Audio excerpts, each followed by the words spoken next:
రెండోసారి America గద్దెనెక్కిన Trump తన స్టైల్లో పాలన మొదలుపెట్టారు. అయితే ఈసారి ట్రంప్ టీంలో ప్రపంచ కుబేరుడు ఎలాన్ మస్క్ కూడా యాడ్ అవడంతో వ్యవహారం మరింత ముదిరింది.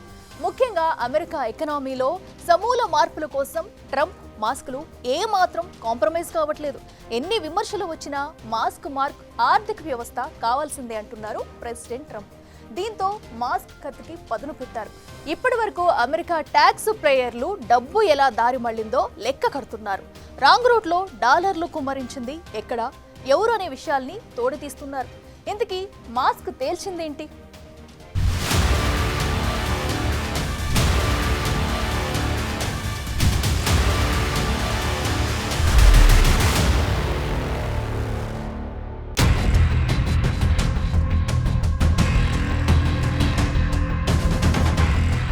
డొనాల్డ్ ట్రంప్ 2.0 ప్రభుత్వంలో మస్క్ మార్క్ స్పష్టంగా కనిపిస్తోంది. ఎవరెన్ని చెప్పినా ప్రపంచ కుబేరుడు ఎలాన్ మస్క్ అమెరికా ఎకానమీని సెట్ చేస్తారని ప్రెసిడెంట్ ట్రంప్ బలంగా నమ్ముతున్నారు. దీంతో ప్రభుత్వ సంస్థల్లోనూ మస్క్ ఎంట్రీ సంచలనాలకు కారణమవుతోంది. ఫెడరల్ ప్రభుత్వాన్ని కుదించడానికి డొనాల్డ్ ట్రంప్ చేస్తున్న ప్రయత్నాలకు నాయకత్వం వహిస్తున్న ఎలాన్ మస్క్ తన స్టైల్లో ప్రక్షాళనకు సిద్ధమయ్యారు. గత కొన్ని రోజులుగా తన సోషల్ మీడియా ఎక్స్ వేదిక ద్వారా అమెరికా డబ్బు ఎలా దారి తప్పుతోందో వివరిస్తూ వరుస పోస్టులు పెడుతున్నారు. ముఖ్యంగా కరోనా దెబ్బతో మొదలైన పేచెక్ ప్రొటెక్షన్ ప్రోగ్రామ్ కు సంబంధించిన మోసపూరిత లోన్ వ్యవహారాలన్నింటినీ తోడి తీస్తున్నారు. ఆయా సందర్భాల్లో జరిగిన ఆర్థిక తప్పిదాలను ఒక్కొక్కటిగా మస్క్ ఎక్స్ వేదికపై ఎక్స్పోజ్ చేస్తున్నారు. ఈ క్రమంలోనే వీళ్ళందరికీ వెచ్చలవిడిగా గ్రాంట్లు విడుదల చేసిన యుఎస్ ట్రెజరీ పైన కూడా మస్క్ మండిపడ్డారు. ఏకంగా దీని అవసరమే లేదన్నట్లు కామెంట్లు చేశారు. దీంతో యుఎస్ ట్రెజరీ ప్రధాన కార్యాలయానికి తాళం వేసేదాకా తీసుకొచ్చారు ఎలాన్ మస్క్. ప్రెసిడెంట్ ట్రంప్ కూడా మస్క్ అభిప్రాయాలను బలంగా ఆమోదించడంతో చేసేదేం లేక ప్రభుత్వ అధికారులంతా ఇప్పుడు కోర్టుల వైపు దీనంగా చూస్తున్నారు. అయితే ఇంతగా పరిస్థితి దిగజారటానికి చాలా బలమైన కారణాలున్నాయని మస్క్ ఎక్స్పోస్ట్లో చూస్తే స్పష్టమవుతోంది.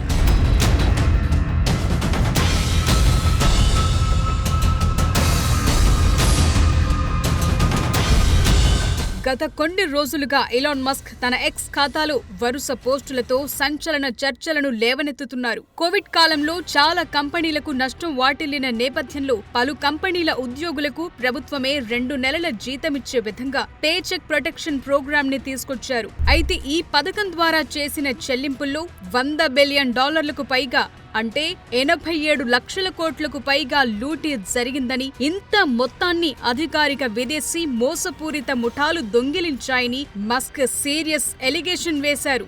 ఈ క్రమంలోనే ఎక్స్ వేదికపై జరిగిన సోషల్ మీడియా చర్చలో విదేశీ సహాయ సంస్థ యుఎస్ఎయిడ్ ను మూసివేయటానికి తాము కృషి చేస్తున్నామని చెప్పారు. ఈ క్రమంలో మాజీ రిపబ్లికన్ అధ్యక్ష అభ్యర్థి Vivek Ramaswamy, Republican senator జోనీ Ernst మైక్లీలతో కూడిన కమిటీ చర్చించి United states agency for international development USAID ను మూసివేసే దిశగా చర్యలు చేపట్టినట్లు మస్క్ చెప్పారు. ఇంత మొత్తంలో అమెరికా ట్యాక్స్ పేయర్ల డబ్బు వృధా చేయటం రిపేర్ చెయ్యలేని స్థాయిలో ఉందని మస్క్ అన్నారు. ఇక ట్రంప్ కూడా తమ వాదనపై విశ్వాసముంచి దాన్ని మూసివేయాలని అంగీకరించినట్లు మస్క్ వెల్లడించారు.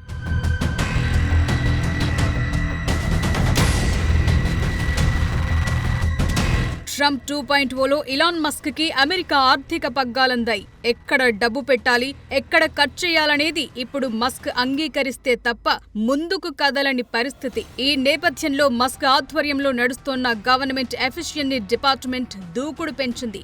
డోజ్ అని పిలిచే ఈ విభాగం అన్ని శాఖల్లో తలదూర్చడంతో దాన్ని ఆపడానికి కొందరు ఉన్నతాధికారులు ప్రయత్నించారు. ఈ పరిణామం తరువాత యుఎస్ఎయిడ్ లోని 2 ఉన్నత భద్రతాధికారులను కూడా ట్రంప్ తొలగించినట్లు నివేదికలొచ్చాయి. ప్రపంచంలోనే అతి పెద్ద ఏకైక దాతగా ఉన్న యుఎస్ఎయిడ్ ద్వారా ఇంత మోసం జరిగిందనే విషయాన్ని మస్క్ మస్తుగా ప్రచారం చేస్తున్నారు.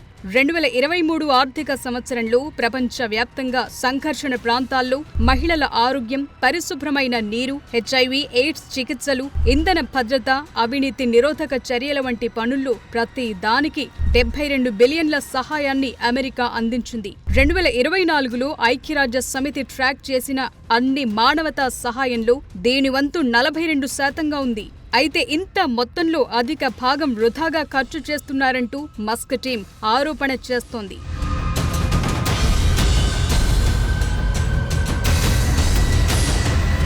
ప్రొఫెషనల్ విదేశీ మోసపూరిత ముఠాలు నకిలీ డిజిటల్ పత్రాలతో యుఎస్ పౌరులుగా నటించడం ద్వారా భారీ మొత్తాలను దొంగిలిస్తున్నాయని మస్క్ వాదిస్తున్నారు. కరోనా వైరస్ సంక్షోభం నేపథ్యంలో మిలియన్ల కొద్దీ అమెరికన్ వ్యాపారాలు దివాలా తీయటంతో సమాఖ్య ప్రభుత్వం పేచెక్ ప్రొటెక్షన్ ప్రోగ్రామ్ అనే పథకం ద్వారా బిలియన్ల డాలర్ల సహాయాన్ని అందించడానికి రెడీ అయింది. దీంతో స్కామర్లంతా కూడబలుక్కున్నట్లు లూటీ ప్రారంభించారు. అయితే ఇందులో అమెరికాలో ఉన్న భారతీయుల కంపెనీలు కూడా భారీ మొత్తంలో డబ్బులు లూటీ చేశాయని సాక్ష్యాధారాలతో సహా మస్క్ బయటపెడుతున్నారు. గత కొన్నేళ్లుగా దీనికి సంబంధించి విచారణలు జరుగుతుండగా ఇప్పటికే పదుల సంఖ్యలో స్కామర్లు అరెస్ట్ అయ్యారు. ఇందులో భారతీయుల కంపెనీల యజమానులు కూడా 25 మందికి పైగా ఉన్నారు. ఒక్క టెక్సాస్ లో 10 మందికి పైగా కంపెనీ ఓనర్లు ఇప్పుడు ఊసలు లెక్కబెడుతున్నారు.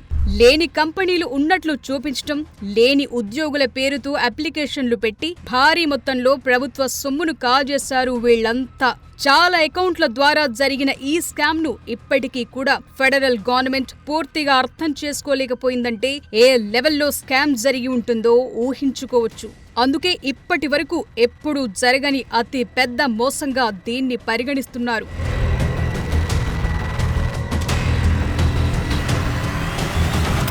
Corona virus aid relief economic security act short కట్లో కేడ్స్ పేరుతో వచ్చిన ఈ చట్టం కింద ఫెడరల్ పేచెక్ ప్రొటెక్షన్ ప్రోగ్రామ్ ను రూపొందించారు. కరోనా కాలంలో వేతనాలు, ఖర్చులను కవర్ చేయడానికి క్షమించదగిన రుణాలను అందించారు.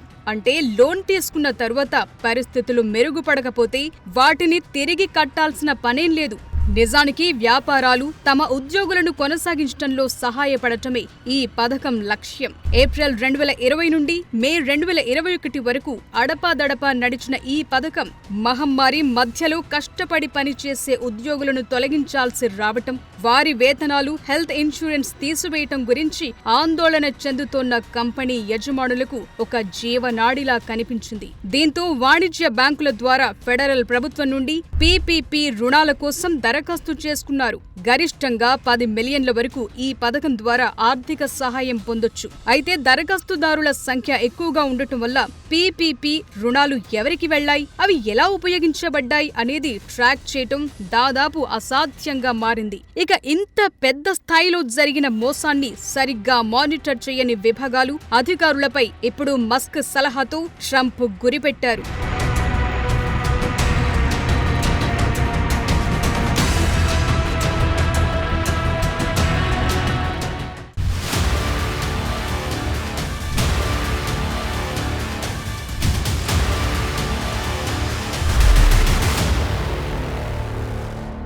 కరోనా కష్టాల్లో సాయం పేరుతో స్కాములు, ప్రపంచ దేశాలను ఆదుకుంటామనే పేరుతో డబ్బు వృధా. ఇలా ఇచ్చుకుంటూ పోతే ప్రభుత్వ ఖజానాకు మిగిలేది ఏంటి? ప్రజల కష్టార్జితంతో వచ్చే ట్యాక్సులను ఇలా ఖర్చు చేయడం, బయటపడితే రాజకీయం చేయడం అన్ని చోట్ల అలవాటుగా మారుతున్న తరుణంలో మస్క్ తేల్చుతున్న లెక్కలతో తీవ్రమైన చర్చ నెలకొంది. ఒక్క అమెరికాకి మాత్రమే కాదు, యావత్ ప్రపంచానికి ఇదొక గుణపాఠంగా మారింది.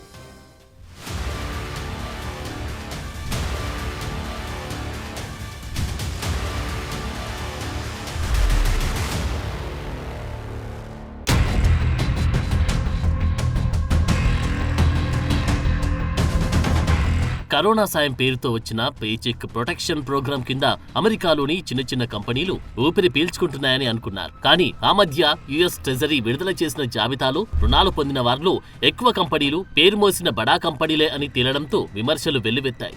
ఆశ్చర్యకరమైన విషయం ఏంటంటే ఈ లిస్టులో అమెరికా అధ్యక్షుడు డొనాల్డ్ ట్రంప్ అల్లుడు జారెడ్ కుష్నర్ కుటుంబానికి చెందిన వ్యాపారాలు, నాటి రవాణా కార్యదర్శి ఎలన్ చావో కుటుంబానికి చెందిన షిప్పింగ్ వ్యాపారం, కాంగ్రెస్ సభ్యుల బంధువుల కుటుంబాలు, వారి జీవిత భాగస్వాముల కంపెనీలు, ఇలా పలుకుబడి ఉన్న కుటుంబాల వ్యాపారాలకు లోన్లు అందాయని ఆరోపణలున్నాయి. చాలా మంది సెలబ్రిటీలకు చెందిన ఫ్యాషన్ కంపెనీలు కూడా ఈ లూటిలో వాటా పొందారు. అంతేనా, ట్రంప్ రియల్ ఎస్టేట్ కంపెనీకి చెందిన డజన్ల కొద్దీ అద్దెదారులు కూడా ఈ పథకం కింద డబ్బులు నొక్కేశారు. ఇప్పుడు వాటన్నిటి లెక్క తేల్చాలంటూ అదే ట్రంప్ ప్రభుత్వం దర్యాప్తు చేపట్టడం విచిత్రంగానే కాదు, షాకింగ్ కూడా. అయితే దీనికి బాధ్యత మాత్రం గత ప్రభుత్వంలోని అధికారులదే అన్నది మస్క్ వాదన. ఏది ఏమైనప్పటికీ దీన్ని పెంచి పోషించిన అమెరికన్ ట్రెజరీని మూసివేయడమే పనిగా మస్క్ చర్యలున్నాయి.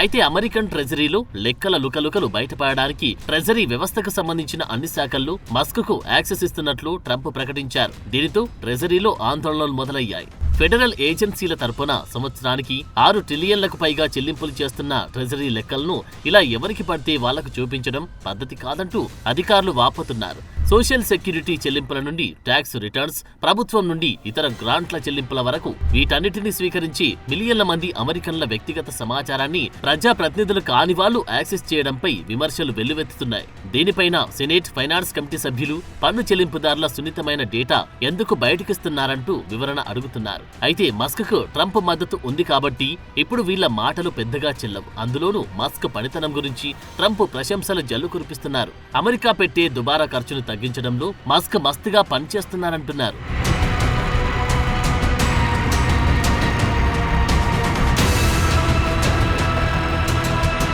ఇక ఇప్పటికే యుఎస్ ఎయిడ్ వెబ్సైట్ ఆఫ్లైన్ లో పడింది. కొంతమంది వినియోగదారులు దానిని యాక్సెస్ చేయలేకపోతున్నారు.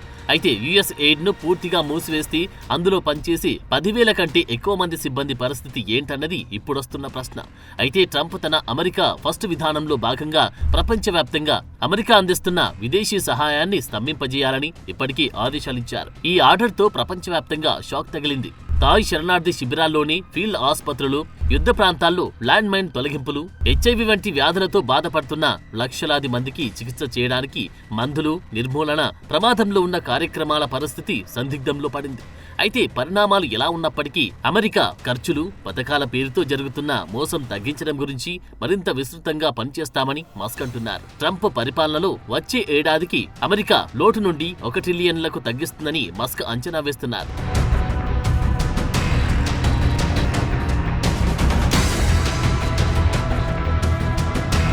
మస్క్ బాధ్యత వహిస్తున్న department of government efficiency US aid ను నేర సంస్థ, ఫైనాన్షియల్ బ్లాక్ హోల్ అని పేర్కొంది. మస్క్ తన సోషల్ మీడియా ప్లాట్ఫామ్లలో ఈ ఏజెన్సీ చాలా కాలంగా అమెరికన్ ప్రయోజనాలపై ప్రభావం చూపని ప్రాజెక్టుల్లోకి డబ్బును మళ్లిస్తుందని ఆరోపిస్తుంది. యునైటెడ్ స్టేట్స్ కోసం వ్యూహాత్మక సాధనంగా కాకుండా ప్రపంచ దాతృత్వ సంస్థగా యుఎస్ ఎయిడ్ పనిచేస్తుందని పేర్కొంది. ఇందులో నిజాలు ఎలా ఉన్నప్పటికీ ఒక ప్రభుత్వ విభాగాన్ని పూర్తిగా మూసివేయడంపై ఇప్పుడు అమెరికా మండిపడుతోంది. ఇక పెరుగుతున్న ప్రజా ఒత్తిడి కారణంగా ట్రంప్ తన నిర్ణయాన్ని మార్చుకున్నారు. ప్రస్తుత యుఎస్ ఎయిడ్ నాయకత్వాన్ని తొలగించి సెనేటర్ మార్కో రూబియోను ఏజెన్సీ తాత్కాలిక డైరెక్టర్ గా నియమించింది. ఈ చర్య వల్ల ఏజెన్సీ విశ్వసనీయతను పెంచడం, దాని నిధులు అమెరికన్ జాతీయ ప్రయోజనాలకు మాత్రమే ఉపయోగపడే విధంగా మార్చడానికి పూనుకున్నారు.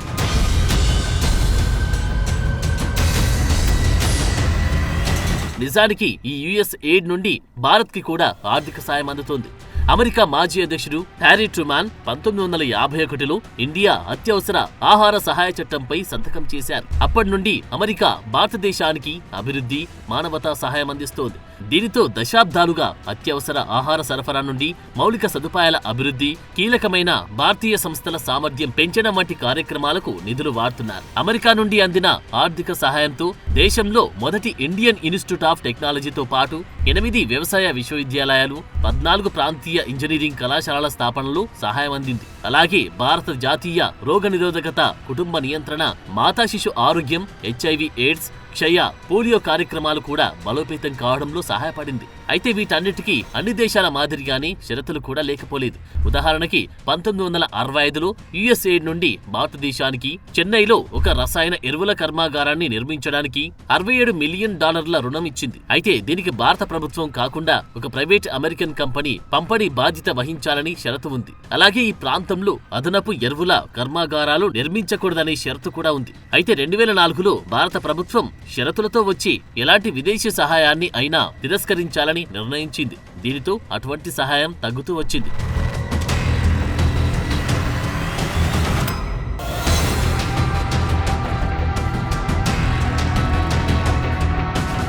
ఇక ఏది ఏమైనప్పటికీ అమెరికా ఆర్థిక వ్యవస్థను రిపేర్ చేసే క్రమంలో మస్క్ తేల్చాలనుకుంటున్న లెక్కలతో అమెరికా బాగుపడుతుందని ట్రంప్ వాదిస్తున్నారు. అయితే దేశమంటే ప్రజలు సుభిక్షంగా ఉండడమే కాని డబ్బు పోగేసుకుని పెత్తందార్లు బతకడం కాదంటున్నారు ఇంకొందరు. ఎవరు ఏమనుకున్నా బాధ్యత లేని పథకాలను ప్రవేశపెడితే అది దేశ ఆర్థిక వ్యవస్థను దెబ్బతీస్తుందని అమెరికా ఒక గుణపాఠాన్ని నేర్పుతుందన్నది వాస్తవం. ఒక ప్రైవేట్ వ్యక్తికి దేశ ట్రెజరీని సమీక్షించే యాక్సెస్ ఇవ్వడం దేశ ఆర్థిక భద్రతకు హాని కలిగిస్తుందనే విమర్శల మధ్య మస్క్ను ఉప ప్రభుత్వ ప్రతినిధి అంటూ ట్రంప్ పరిచయం చేస్తున్నారు. కాన్సెప్ట్ కొత్తగా ఉన్నప్పటికీ దాని ఫలితం ఎలా ఉంటుందనేది ఇప్పుడు అంతర్జాతీయంగా భారీ చర్చ జరుగుతోంది. మరి చివరికి అమెరికాను ట్రంప్ మస్క్ ద్వయం ఎటు నడిపిస్తారో అనేది ఆసక్తిని రేపుతుంది.